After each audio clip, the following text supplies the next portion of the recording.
You know what they say, everything is bigger in Texas. And for Mehul Patel, Chairman and CEO of NewcrestImage, bigger means developing 60 hotels and changing the industry for the next generation. Another inspirational story from a very passionate hotelier. Let's see what he has to say. Thank you for coming on today and doing this with me. I appreciate it. See you. This is going to be fun. I'm excited. You're the perfect guest to have on. They want to hear from you. You're there in the trenches.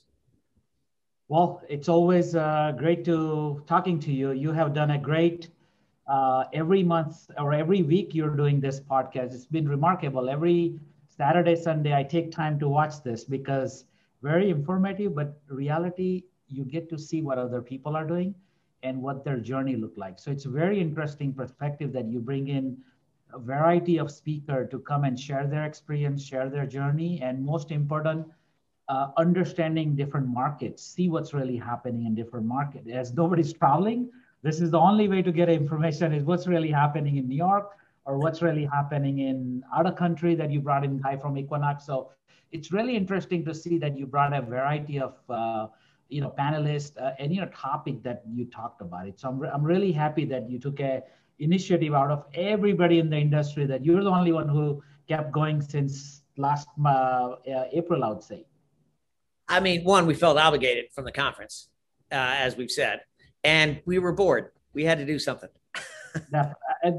This is the fun way of doing it, I would say, because guys like us really enjoyed. I mean, there are Saturdays I would be doing my exercise and putting on my iPad and watching 45 minutes. It's perfect 45 minutes to, enjoy yourself, but, kind of go in different aspect of it to learn something new, education related, I would say. See, Mary Ashley, I'm not the only one that watches Teague talks while I'm riding a Peloton.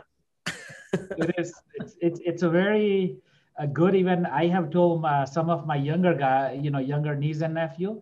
I said you should watch Teague Tag, and they're like, "What is this?" I said, "It's a very interesting perspective that you get to hear real time from the real guys. There is no script written. They're just telling from their heart and mind what's in their mind. So it's really authentic, I would say." I appreciate it, and I can't do it without guys like you. So thank you for coming on. I mean it a lot. Thank you. All right, let's get into this. So this is great. Mehul, you're a true friend.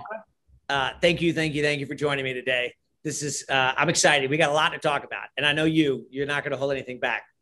I'm pushing you there. That's my pride. So let's get going. One, where are you today? Office looks great. That's your new amazing office building, correct? Yes, we moved in September, built 80,000 square feet, and really excited. We're the only tenant in our own office building. Yeah, the only tenant in an office building that you own? Yes, 80,000 square feet. We have 20,000 that we occupied, and rest is a history. I think before pandemic, we had many demand, and when pandemic happened, everybody left. And, they put their plans on hold, and we kind of said, okay, well, the show must go on because you can, in our business, real estate, whether you're opening office or hotel, the show must go on. You cannot really stop it at that point. We know it all too well. All right, so help me. I want to get started. I think this is great. You got to start with me with Mehul's background. How did you get into the business? How did you end up in Texas? And I want to go through all of it. So get me started. Okay, Teague. So first of all, thank you for having me on this show. It's a really great show, and I really admire that you have put together this show. And like I mentioned, I watched this every single episode. I haven't missed. I watched every single one, took time, and really shared with my team too. So first of all, thank you for hosting the show. So my story is no different than any other immigrant story, right? This is a land of opportunity. I came into this country 31 years ago, and in a hotel business, I'm an accidental hotelier. So I'll share my story. We came in 30 years ago. I was 13, today I'm 44. So when you were a little kid, it was really hard to leave your own back home India, right? Because I had school, I had friends, I knew my environment. And when you haven't never gone to a Western culture, understand, or even taken a flight 30 years ago, it was kind of saying, why am I leaving this country? That's what I was complaining to my dad and mom. And they're like, didn't care about the young kid, 13 years. It didn't matter. Your opinion didn't matter. And you're just getting in the flight, flying the, 7,000 miles away, the pond, and you landed here. And so it was really beginning because I didn't speak any English. My dad, mom didn't even speak English. and we needed a place to stay. So my uncle got us a place in a small motel to work. My dad and mom cleaned their room. They're a farmer. We have a lot of farm in India. So being a farmer to cleaning a room, it's really different because in farming, we had our own, we call it servant or helper, however, in India, we had that. And now my dad and mom become the servant here to clean somebody's room here. But that was a way of making a living in this country. And so I went to high school. Wait, what made Mehul, sorry to interrupt. What made mom and dad, what made farmers in India say, we got to go to America? Well, my uncle was in this country. He came in 1975. So he put a, immigration file to have my mom come. And, he told my dad, mom, this is a great way to living and, life's better. And even today in the Western the other parts of the world, everybody talks about America is land of opportunity. America is the hope, has a rules, regulation. It's a safe haven, right? From you're raising a family, making investment, it's just a good environment from political side to every aspect you look at. There isn't any checklist that people would complain about what this country has built on it. Not just today, but since 1776, since the country was started on it. So I think it's that true, land of opportunity dream that everybody wants to come here, whether you know anything about US or not, you just want to go there. And that's how we came in, like me and my dad and mom, we came into this country not knowing what to expect, but we came in here, dad and mom cleaned the room. I helped them over the weekend and I learned the business because I started speaking English. And then suddenly the owner said, hey, why don't you why don't you guys become front desk and housekeeping and laundry and everything, and started over the weekend. I was doing lawn mowing. Back in 30 years ago, the only interaction between guests was only one, $25 for king bed, $30 for double. Give me the money, you get the key, check out tomorrow. That's it. That was a discussion. There was no rewards point. There's no anything. You don't talk about high-speed internet. You don't talk about coffee and donuts, nothing. That was mom and pop, operation. And you hardly got anything in the room. It's just clean room. You didn't probably had soap and shampoo maybe. That's the environment I grew up. And today, looking back 30 years later, the world has changed and it continued to change, right? So that's the environment I grew up and, running a small mom and pop hotel. That was I want to continue to raise. And, being accidental hotelier, I went to high school, college here, computer information system major, but kind of didn't left the hotel business because it was the easiest way to make a living in America. If you can do a little bit speak of English and continue to raise the bar for yourself. And that's what I did for me and my family. So what was the first, can you imagine that first hotel that you just talked about? And I halfway expected you to call me from your rooftop of one of your new gorgeous ACs or canopies or what the heck, right? So isn't it amazing how far you've come, how far the industry has come from a room key in one day to rooftop and monstrous amenities? Yeah, it's been a phenomenal journey for immigrant story. There are 20,000 plus, Patel who owns the hotel industry or Asian American, I would call it. But everybody had remarkable journey in this country because it's a land of opportunity. If you're willing to work, if you want to do work, if you're persistent, you'll fulfill your dream. That's who we are. That's who you are. Everybody work, just hustle, right? It's all about waking up in the morning and kind of saying, okay, this is what I want to work on it and chase my dream, right? That's what we all did. And it's like that was a lot of hard work went into all 30 years, but I think the reward that we all see today and really contribute, it just achieving something a greater good for me and my family, but also contributing back to the country is creating a job, paying taxes, living by the rules of this country, and playing the way that everyone has done it. But also, we were a major contribution of this country, also creating a short-term, long-term economic impact to this country, right? We all benefited. It's a win-win for everybody at that point. And that is the true success story, what I could define in this country, that we all got the opportunity, but did you really fulfill the opportunity? Did you fulfill your dream? And that's what I talk about.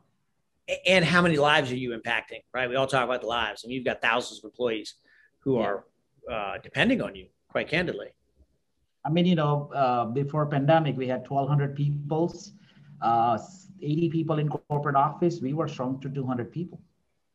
Wow. When you talk about how many people we had, and we had to say to our friends and family who've been with us for a while, saying, time has come for us to part ways for a while, and we had to furlough about 1,000 people, and then slowly we're bringing back. Now we're back to 800 people from 1,280 people. So it was really hard burning, because when you are an entrepreneur, when you are a developer, when you are a builder, you only know one thing is build, build, build, grow, grow, grow. That's the only thing you know in your mindset. You never talk about the other side is scaling down or scaling low or anything. It's like all expendable, right? We just like to grow. In Texas, is everything is big, kind of. That's mindset. We kind of say we got to have bigger offices, bigger hotels, and a lot of hotels, a lot of people. So everything is just bigger, I would say. What was the first hotel you developed?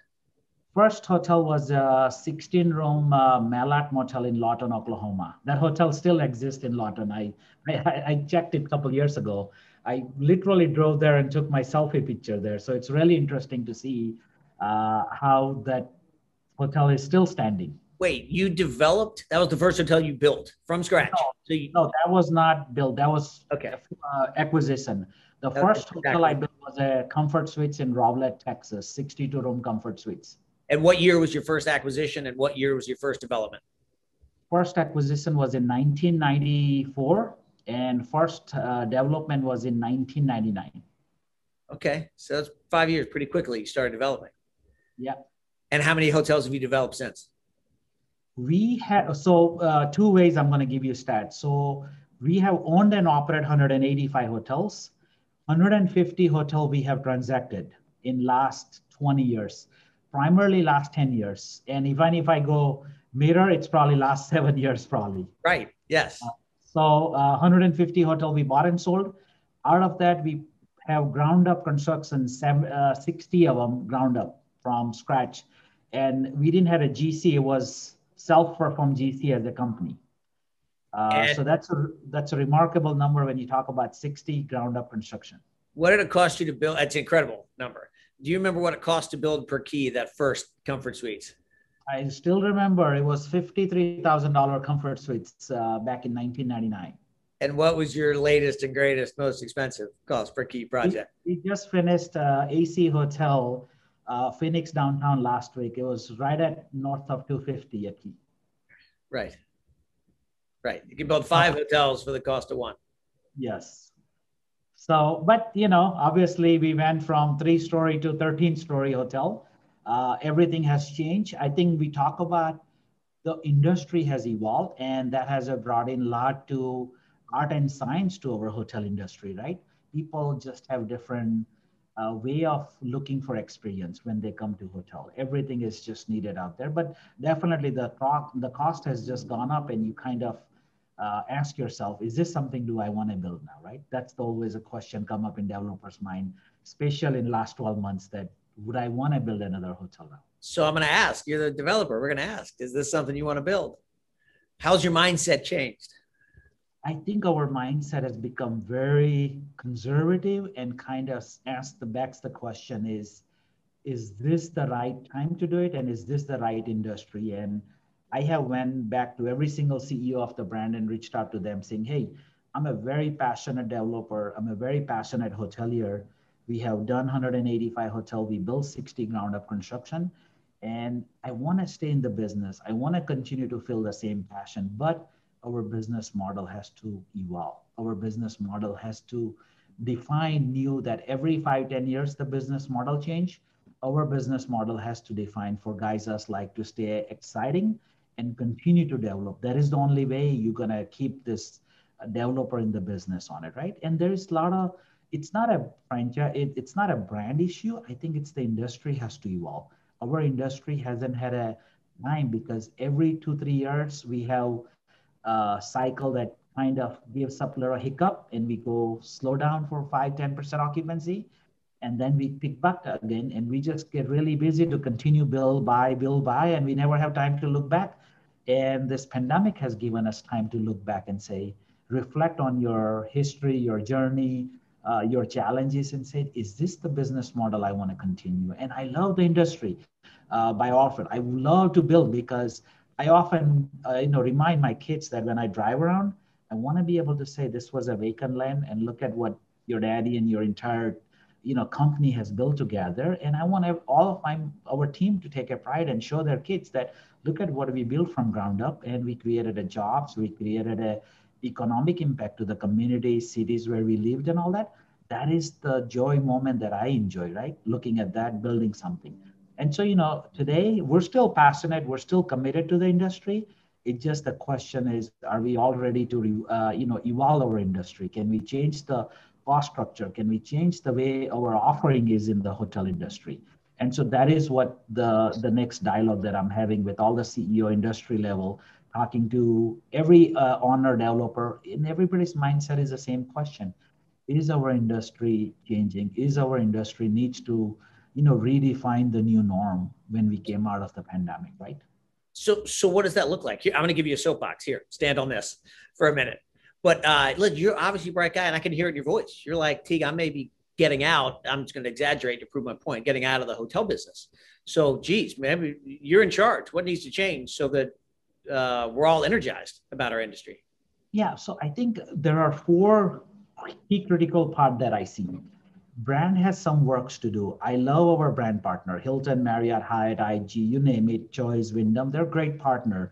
I talked to everyone out there. Even I talked to Ernie 2 weeks ago via email exchange. I wrote all the CEO. My subject matter was Connect in 2021. So I had a email with Ernie. I had a call with Ely. And I had a call from our friend, Jeff Bellotti. As soon as I wrote him an email, Connect in 2021, he just called me within 5 minutes of getting an email. And so the message was to all the CEO and industry partners, there are 4 things that we as a developer, owners, all the stakeholders in hotel industry should talk about it and really come up with a game plan. The first one is the brands, I call it. Brand has some work to do, whether they have too many brands, whether what programs are relevant, what should they redefine? What should they really change as a new norm? So figure out that cost structure where we all find a win-win. All the brand partners, they have made us a lot of money. So I really respect and value the brand, because end of the day, without them, we wouldn't be here. So it starts somewhere. So I love, all our brand partners, but they have some work to do within their own business model. So that's the one part that I talked to them, and they understood loud and clear that they have a technology challenge, all the brand.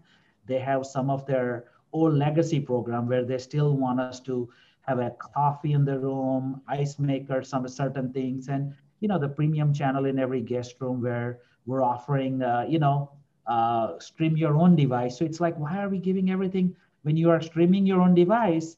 And why do you still want HBO to be provided at that point? Certain things doesn't make sense. So brand like aha moment. And then I challenged Marriott. I said, Marriott, you have 30 brand. Why do you have 16 different types of shampoo in the entire 30 hotel collection? Why can't you not come up with a Marriott Bon Voyage shampoo and give everybody the same flavor, because that's your one big voyage and that's your one customer base? So they're like, that makes sense. And maybe I said, my cost should go from 50 cents to only 10 cents per shampoo. So, some of those creative ways, I'm sure they thought about it, but along the way, they probably didn't put a time and effort on it.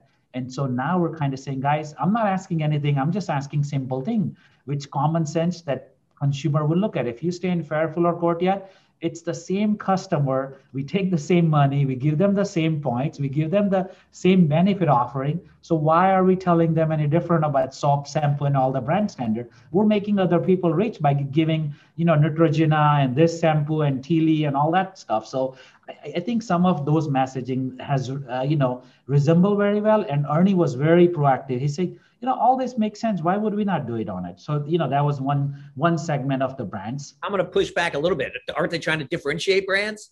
Right? One of the complaints we have is that all the brands are the same. There's not really that difference. Now we put all the same shampoo in it. Well, you're right. But then they are the one who define saying it's a one big swimming pool and we have swim lane. So if there is a one swimming pool, the swim lane are, you could go sideways here and there. Customer still loves it because you're in the same swimming pool, right? End of the day, brands are saying, come stay with us. But end of the day, if you look at Residence Inn and Town Place, what's the different on customer? It's the same customer base, regardless, because we have tracked some of our customer who stayed between, we have 33 hotels that we own and operate.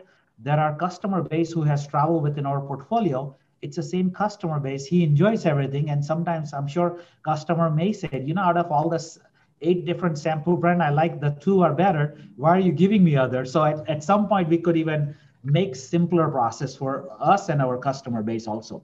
So I want to talk about 3 others, but the industry, you know, uh, evolvement, I would say. Second one is disruptor. I told Brian, I said, look, I signed up with you. I didn't sign up this OTA. I didn't sign up all the home sharing business are coming in our business. I didn't sign up for a lot of other stuff that the market share is shrinking, especially for our business, because now we have corporate campuses are being built. Airlines are building their corporate headquarter hotel. Many of the companies are building their own headquarter. So I said, when your pie, I think what happened is when you look at OT and everybody, even the tech companies are coming in our business by taking a digital market share, and you have to pay for it. So I said, Brand, I agree with you. Our license agreement was done. We're married together. But why do I have to deal with somebody else that I didn't even want to do business with them? But you are the one who opened the door. It's not me. So if you have opened the door, you can close the door if you want to. So I think that is where we're challenging the brand, saying, hey, you open the door. I think you have the opportunity to close the door. It's not us. We are supporting the brand. So that is one part that we know that OTA market that market segment is getting bigger every year. It's kind of getting 1-2%. At some point, we're going to be out of control. And I talked to Ellie and I defined him. I said, look at Southwest airline model. Southwest inception of it, they have always, anybody want to book it, you call Southwest airline or southwest.com. That was only means and method. It's very simple. Consumer really loved it because they know that they could go to direct to the customer or direct to the airline, and there is no middleman in between. And that airline has been very successful. Even in today's pandemic, they have never gone to a TA. And so it just shows as a leadership and a company who stood by of their core values that they want to control their customer, they want to control the experience. And so one way for us to look back coming out of pandemic and say, maybe it's the new norm that it's only two-way customer and brand can interact with one another. And when you look at it, it's only hotel and airline has only this third party. There is no other industry has third party when you look at it. I mean, it's pretty much B2B customer basis. Like Uber, there's no third party. If you want Uber, you got to call Uber. You cannot call Expedia and say, can you get me a Uber, right? I hope it doesn't happen. But, realistically, if you look at Apple and many other companies have created a, customer to customer engagement on it just to control. So my disruptor channel has many issues that I brought up as an industry that we could control it or make it even a better relationship, but there is some work to do. The third item is the cost factor. I talked about it. Our labor cost is out of control. With new administration came up with it. I think everyone in this country should have a fair minimum wage, fair income. I think we all as a citizen take a responsibility, but there is no one standard. If you are offering $15 today to minimum wage, there are people who are making $15 before. How much are you going to pay them now? If you bring your housekeeping, front desk, and everybody at $15, everybody's roles and responsibilities are different. And so sometimes what government does, they don't have understanding at real level or grassroots level what's really happening. I don't think there is any company pays minimum wage. In an industry, like my first job, Teague was $4.25, okay? And I never got a raise. I worked for 18 months and I asked for a raise. I never got a raise at $4.25 an hour. So that's the environment I grew up in today. I looked at a wage survey. We pay average $12 to $13 our housekeeper. Minimum our wage is no less than $12 today in a certain market, but everything else is 15, 18. Even some of our front desk on our higher end properties are $20 an hour. So when we talk about cost structure, I think labor is going to the biggest aspect in our industry. We will not be able to find a housekeeping. The reason is the first and second generation of immigrant who are working in our hotel. Their kids have grown up. Their kids are going to school, and their kids doesn't want their mom and dad to work in a hotel cleaning rooms now. And how are we going to clean rooms? How are we going to lawn our, how are we going to do landscaping? How are we going to do all the repair and maintenance, chief engineers? That trade is not coming back again. 30 years ago, a lot of the Indians came in, what I call it Patels, who cleaned rooms like my dad and mom. I grew up in that environment. Today, the Patels even come from India. They don't want to clean rooms. I think nobody wants to do the hard work. That's realistic. And today, we're competing against Amazon. We're competing against all the, storage facilities and everywhere. So today, the competitiveness of the work, who wants to do the work, it's not there anymore. The labor is not out there. So that is where we often talk about labor cost, right? So what I want to talk about is the cost structure has to change in our industry. When customer stays, maybe we should charge a credit card fees, 3% on your room rate. Breakfast, shuttle fees, all, breakfast should offer or maybe come up with a package that you pay $99. If you want a breakfast, you want a shuttle, you want all this package and say you pay $29.99. We'll give you housekeeping service. So give them an option. We're not saying that we shouldn't offer a service, but they should pay for the service that they choose to, right? Keep it a base minimum rate and give them an offer package, $29.99, $39, $49, $59, and let them pick a package, whatever they choose, like, right? If you want a parking, maybe pick the $59 package. You get everything. You get a high speed, you get premium package, channel TV, you get a coffee maker in your room, we'll give you housekeeping service, whatever you wanted, but pay $59 for that package. So I think the package needs to come out there, some sort of package that includes credit card fees and all that item in order for our industry to survive in a right way, right? And so those are the cost structure that brands going to have, and ownership has to evolve and kind of come together. What is the new norm?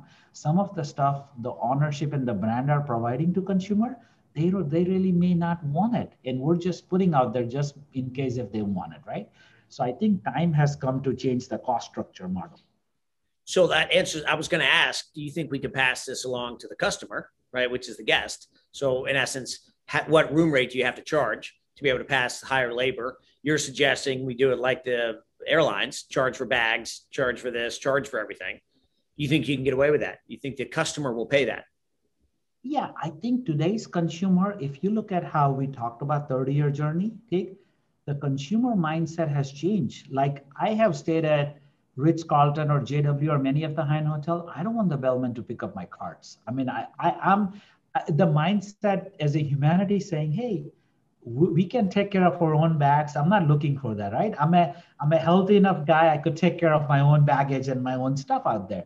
So every human being mindset has changed because airline has taught us. When you go in airline, you take your own baggage, you put it on the top, you put it up. I mean, we're self-sufficient people in today's industry, right? So the consumer has evolved in the last 5-10 years that they want to be self-sufficient. So I think that is the mindset we have to talk about. It is as the consumer mindset has changed from what we have always given, right? I don't think it's more about pricing, it's more about value proposition, and let the consumer pick and choose what they want. Not we have always given them, well, we're going to give you premium channel, we're going to give you high-speed internet, we're going to give you breakfast, we're going to give you all this. So brand has always came up with a way, say, well, this is what consumer is telling us, we should give them. But I think time has come now, let consumer choose what they wanted, right?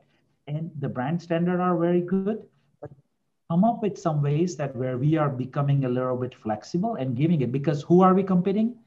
Airbnb. Airbnb doesn't give anything. No breakfast, no housekeeping service, no internet, none of the standard that we're talking about it. So that is the part, the consumer is already trained to go at Airbnb and enjoy unconventional way of getting anything, right? So when you talk about it, how are we going to attract that same consumer or who stays with us and they go both sides?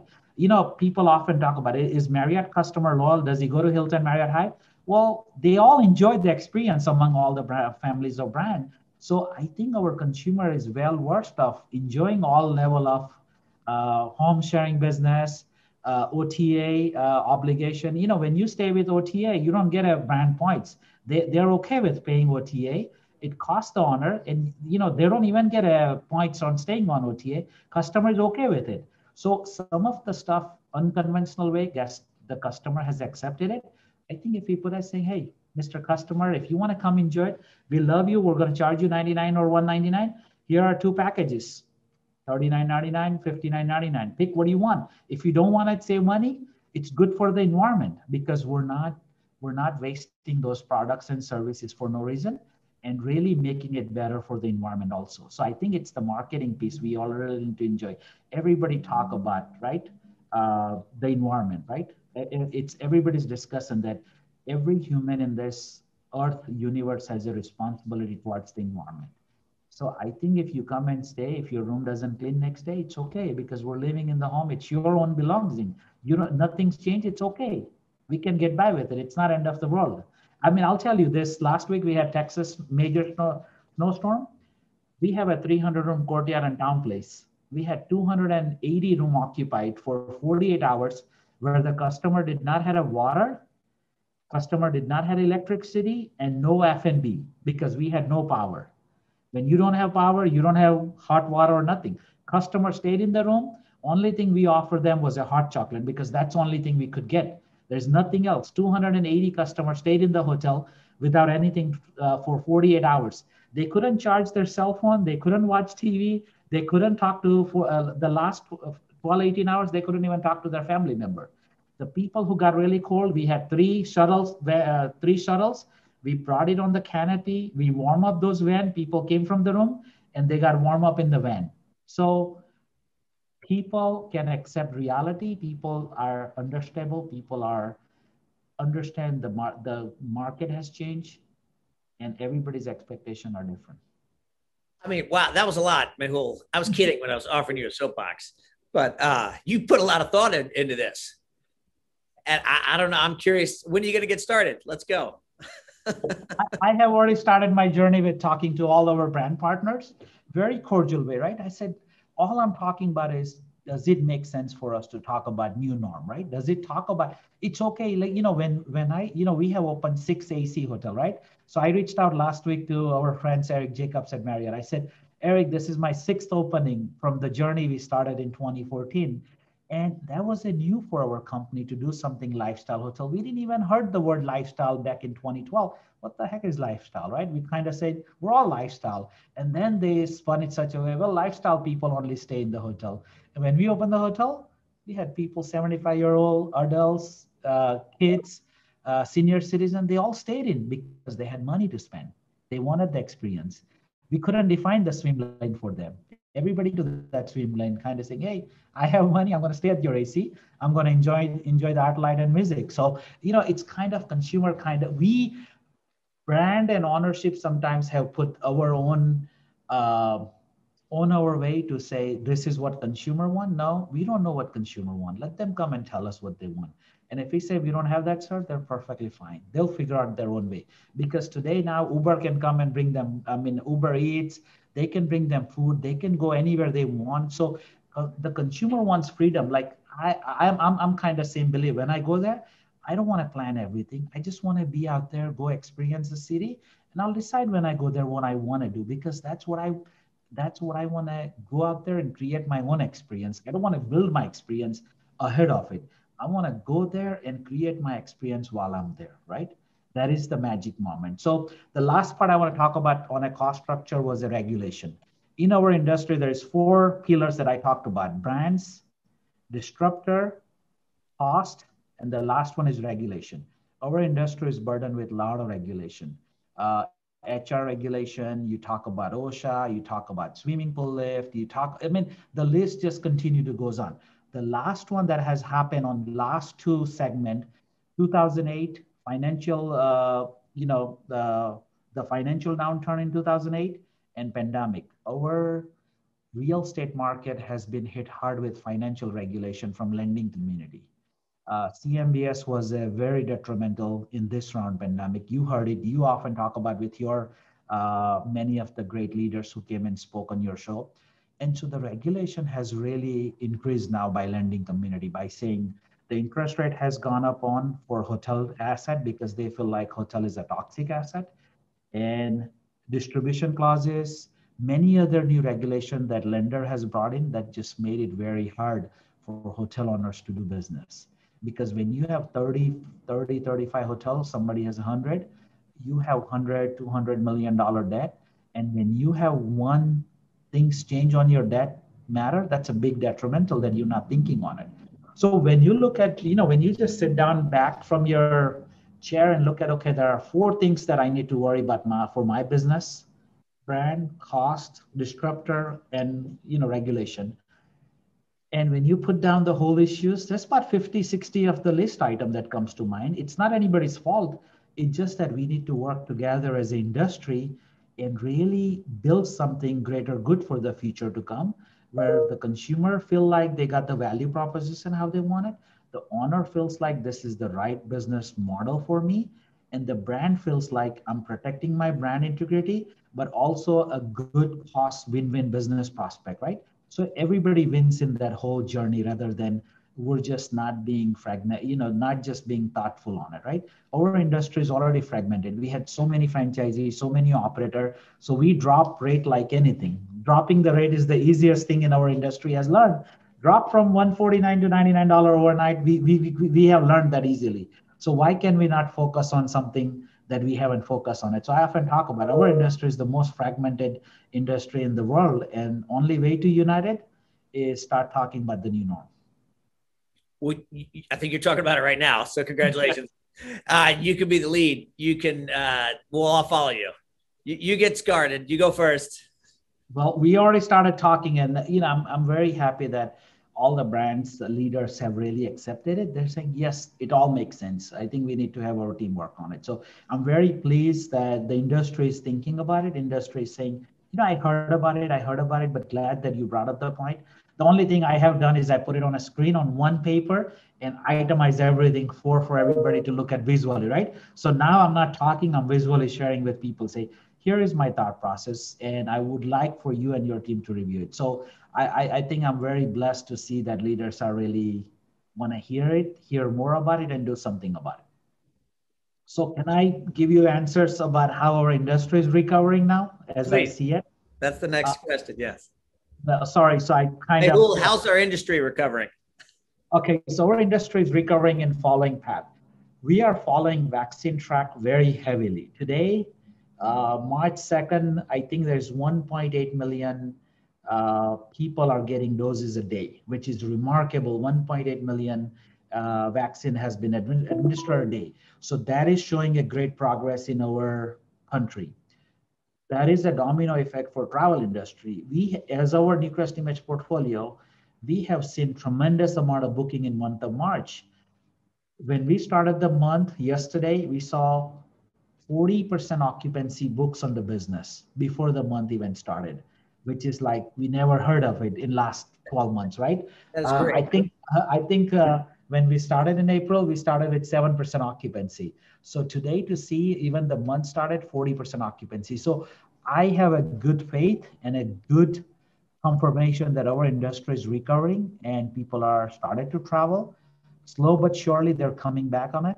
And so every month we're going to see travel pick back again. I think every month we're going to see monument growth. And the most growth we will see between Memorial Day and Labor Day. I think we would not find rooms anywhere. I'm telling everybody who's on the screen, who's watching this show between Teague and me, book your reservation from Memorial Day to Labor Day because you're not going to find a room. Just go book your room because people would be traveling like crazy. Now and May 31st, people are getting their vaccine and they all feel safe. Not just I feel safe, but everybody's going to tell each other, hey, you got your vaccine, I got my vaccine. A lot of people got a vaccine. It's time to go travel. It's time to reassure ourselves mentally, physically, tell our friends and family it's okay to go travel. So I think we'll see travel come back. Month by month, we will see a monument growth, in my opinion. And after Labor Day, it's history. We're going to come see your conference in May. We're going to see other conference, NYU lodging conference. And I think we'll have a robust year. AHOA conference is on the way. So we will see after Labor Day, it's history, I think. And I think today we even start talking as a smaller group to corporate CEOs. Okay, start calling your team members at the office. Slower, I'd start 25%. We're okay with it. But every month show some progress. If your team members feels good coming back to office, enjoy them, I'll welcome them 1 day a week, 2 days a week. Those are the talk track needs to come from the corporate CEOs who are the one who said last year, hey, we're not going to call our team backs from March and April. I think they are the one we're looking for them to go on the stage or go on the social media and say, hey, we welcome our team members back to office. And the travel will follow right after that. Once they come to office, then they'll get out of the office to travel, right? To go see their customer and all that. So I think we're at the curve of kickoff. I think we're at the recovery level. And so I just feel really great about the recovery. We're kind of the beginning phase of recovery. It's just how do we expedite the recovery together? I think all of us, all the industry leaders in this country has a responsibility to help expedite the recovery. I think we all gonna be in together. We're all gonna be just fine. We just gotta talk about safe and sound. Once we get a vaccine, time has come to expedite the recovery. And I think it's going to take leaders like yourself and other corporate leaders and us, et cetera, of doing it. Listen, I can tell you from our side, we are definitely feeling the momentum picking up. We're feeling the deal flow picking up. We're out traveling now because you sort of have to, going to see assets, going to see people, and that just gets energizing. You do it, and you're like, wow, I forgot how fun that was. Okay, let's go do it again. So I agree. It starts with getting in the office, then it starts with business travel, and then we'll get going. I can't wait for your Memorial Day thesis to come true. I mean, don't you agree that people want to travel after Memorial Day? Once the school is out, what they're going to do? I mean, they don't want to be home in summer, right? So I think we may not see an international trip, but US, I think we're going to be crazy in US. I mean, people would just travel everywhere. Even if I haven't probably spent time in Philadelphia, I may just go spend a week in Philadelphia. I may go spend a week in, Snow Mountain or somewhere. We're just going to make more staycation trip in US, I would say, than ever before. And it's just not me. I talk to many of colleagues, when we talk about conference, they're like, man, I'm working on a summer trip. I'm doing all these items. So I think the recovery is on the way. It's just that how fast we could make it, right? It's all up to us now. It's up to, because the medical has done their part to give us the vaccine. It's up to us to do our part now. And it's just not you and me, but everybody has to do their part. Everybody owns equal responsibility, I would say. Mehul, this is fantastic, and you're a gem. Thank you for joining me. Thank you for the time. Any parting words, any words of wisdom? I give you the last word. No, I think, look, the lodging industry leader has been very resilient, very patient. We have all seen it a lot, from pandemic to new administration to the January Capitol Hill to Texas snowstorm. We have seen it all. It's not like we haven't seen anything, but look at where we are. We're still standing strong, and we're going to survive. We have survived this. We're going to get through this pretty quick, I think. And vaccine has process started, so everybody's safe and sound. Their employees are safe. So I just feel really good that the recovery moment has started. I think I just cannot excite to get to the next milestone, which is Labor Day. That's where I see it. I think the Memorial Day is very close. 60 days from it, and we'll be all busy in summer, but I mean, I can't wait for Labor Day to come. Mehul, this is great. Please go hire all your people back. Go hire them all. Thank you. Thank you, and thank you for having me on this show.